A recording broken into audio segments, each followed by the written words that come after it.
One of my favorite parts about Miitopia isn't this, or this, but self-imposed challenges. Today, the rules are that I have to play through Miitopia's main game, but I can only use one Mii, and auto battle must be on the entire time. Can Miitopia's AI beat the game by itself? Time to find out.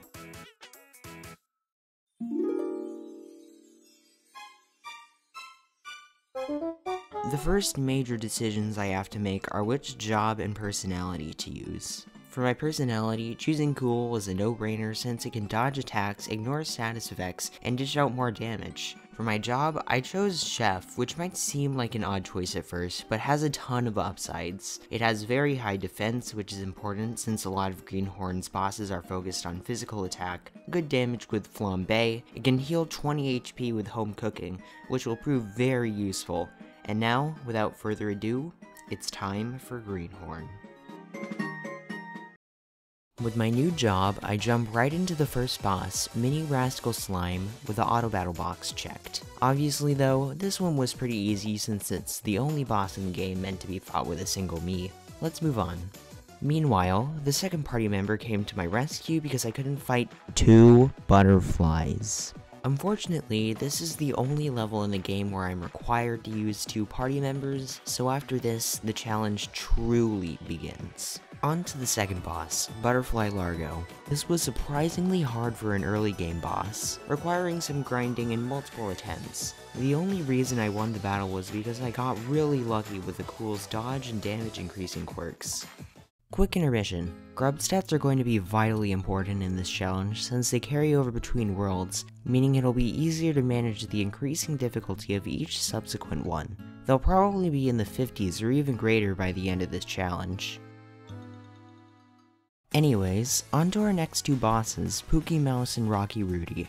The former was surprisingly easy since I had grinded up to level 4 and unlocked Flambe, but in contrast, Rocky Rudy was extremely hard, since some of the cracks in the AI were starting to show. The most major one was that no matter what, if the AI was at half HP or lower, it would always heal with home cooking. This led to an infinite loop of the Cumuli and the AI healing the damage dealt to each other until I ran out of MP and lost. After that, I spent a little while grinding a ton of Goblin Ham to increase my attack, getting to level 5 in the process. This allowed the AI to one-shot the Cumuli before they could start the heal loop, meaning I could move on to the next boss, Imp Clara. This boss was extremely hard, as the chef has a low magic stat which accounts for both magic attack and magic defense. This meant that I had to spend a ton of time grinding to level 10, as well as consuming a lot of Banshee Tears to increase my magic stat. After all of this, I managed to beat the boss with a bit of luck with the cool dodge too.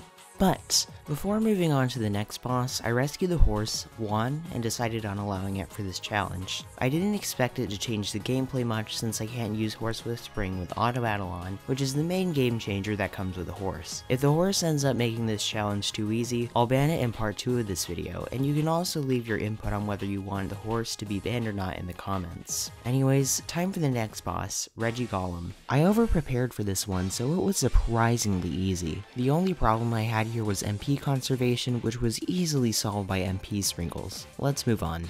The Griffin dealt a ton of damage since it attacks 3 times in one turn, which meant that there was a lot of luck involved in this battle. I spent a while grinding for it, but the reason I won mainly came down to luck, since the cool personality allowed me to dodge a lot of attacks and avoid almost all of the status effects the Griffin tried to inflict on me. Second in the duo of luck-based bosses is the Naughty Imp, with an all-new status effect that can't be negated by the cool personality. I was stubborn and didn't want to grind for this one, so it took quite a few attempts to pull off. I even tried Laid Back for a couple of attempts, but switched back to Cool for the dodge. That's all for those 2, so it's finally time to enter Nightmare Tower and challenge General Marianne. This boss didn't require any grinding and was really easy since it was primarily a physical attacker, so I was easily able to save the princess and move on. The final level of Greenhorn was actually much harder since it had magic attackers in it, so I had to grind some more Banshee Tears before I could move on to Next Door. Before Next Door though, I have to choose my next job. I ended up choosing Scientist since it was a magic attacker, but in retrospective I really should have chosen Mage since it has higher defense and magic stats than Scientist, and has skills with less MP consumption. But anyways, now it's time for Next Door. Time for the first boss, the Minotaur. After consuming a lot of grub and greenhorn, my stats were way more than enough to beat it relatively easily. After that, I made the genie of the lamp return the stolen treasure, but unfortunately I now have to rescue more phases that were stolen by the Dark Lord. First up is Sandy. This battle was relatively easy as well due to the grub stats, so I'll just move on to the next one. This battle was pretty easy after grinding for a little while, but I was definitely not expecting Vinny Cobra to be difficult. The main problem with this boss is that it can summon blue cobras, which deal significant magic damage, but I got relatively lucky here. Another note is that until I reach level 15, my only sources of healing are HP sprinkles and bananas. Anyways, time for the pyramid bosses. Rena was pretty easy, so not much to say here, although a side note is that this is where I used mounted attack 2 for the first time. Moving on, after a bit more over preparation, I managed to take down Sus Shield and Simblade relatively easy as well. Not really much else to talk about here other than the slightly notable final blow of the fight. I've been doing surprisingly well so far, but there's a problem. This boss is one of the hardest bosses in the solo challenge. This is because you can't use the safe spot, meaning that you have no way to dodge all 7 of the attacks that it uses while you have the curse status effect. Normally you'd have to grind for dozens of hours to solve this, but thankfully, there's one convenient feature of Miitopia that saved me.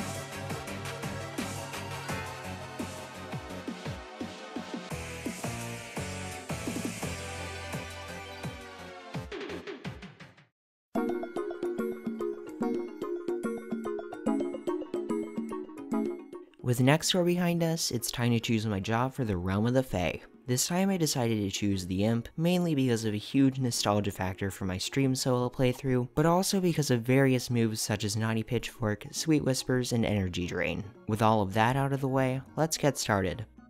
Because of my high grub stats, I was able to plow through the Elven Forest as well as Citrus Cave, so now, it's time for Arachnotula.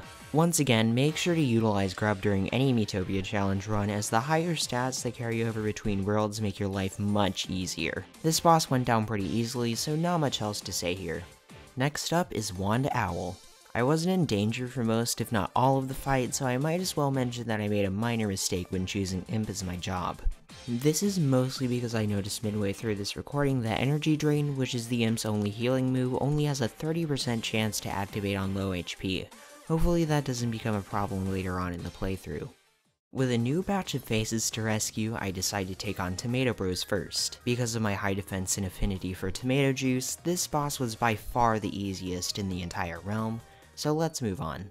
The other two bosses, Trixie Slime and Butterfly Freddy, were surprisingly easy as well. Once again, grub stats. However, I knew that grub stats alone couldn't beat the final boss of this area, so I spent many minutes on the roulette and got all the way to level 13. With all of that out of the way, it's time for the aforementioned final boss, Tressa Frog. Because the previous fights were way too easy, I decided to add an extra rule to this one, which was that I couldn't use sprinkles. So, how did the fight go? It was still easy. Probably because of, yet again, my high defense, as well as healing melody, energy drain, brain drain, and more. I'm definitely going to ban some stuff in the second part, so look out for that. Not much else to say, so let's move on. Welcome to Carcaton. Luckily, I didn't have my job sealed away this time, so let's get right into it. Since the first 3 bosses aren't meant to be fought with a full party, I took all 3 of them down with relative ease. There isn't too much of note in Carcaton Ascent, and also no, I won't be doing the pro path. However, the easiness of this playthrough would soon fade as I entered Carcaton Volcano.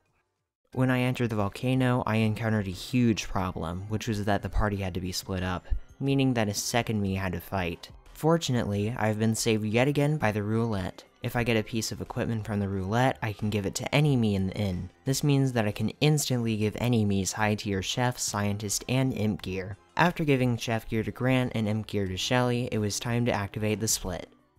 Fortunately, I didn't have any problems getting past the enemies, but on the other side of the boulder, I immediately ran into a problem, which was, despite the equipment that Grant and Shelly had, they would still get one shot. Fortunately though, one of the paths contained two, which didn't deal too much damage and were relatively easy to take out. After getting Shelly and Grant to levels 8 and 7, the party was reunited. Time for Cerberus. This battle was kind of hard, but not really that hard due to Hyper Sprinkles. By the end of the battle, my HP sprinkle count didn't even get close to 0, and with access to Tower of Flame, needless to say, Cerberus went down quick, so now it's officially time for the Dark Lord's Castle. Unfortunately though, the party has been split up for the second time, so hopefully the next two bosses aren't that hard.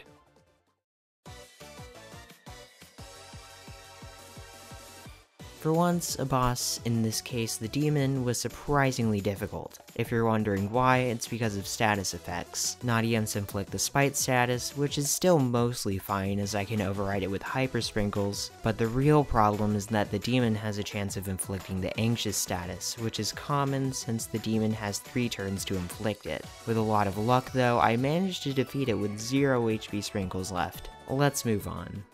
Time for Study of Ryan. This one was mostly a DPS race since Shelly didn't have access to energy drain at that point, so the only trouble I had with this fight was making sure to sprinkle to keep Shelly's HP up. Not much else to say, so let's move on. Now that the party's reunited, it's time to defeat the armor and save my last party member, Madison. This was another surprisingly hard boss, and it took a total of 119 turns, because the boss would repeatedly summon spirit swords and shields, which the AI prioritizes over the boss. The only reason this battle was possible was because of Snort, which was the only multi-target attack that I had access to at the time. Luckily, I had access to energy drain, so I didn't have to use too many sprinkles. Anyways, not much else to say, so let's move on.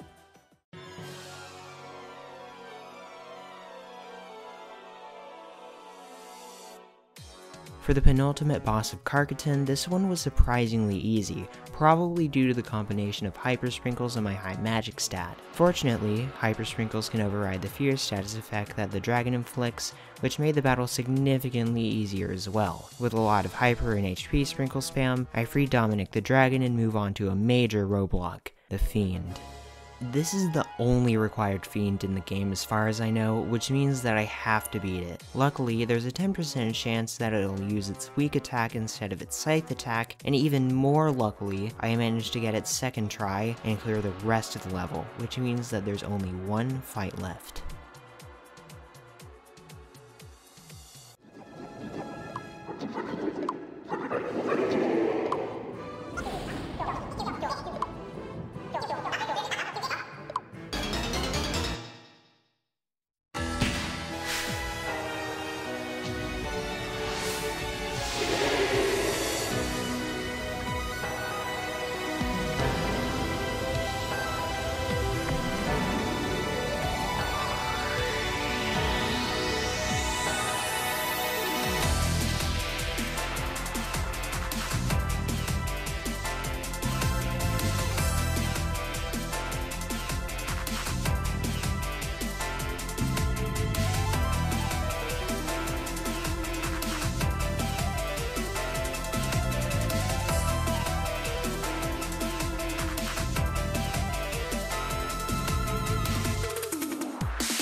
This is one of the largest projects I've ever done on this channel, but as of now, it's not finished. Subscribe for part 2, and peace!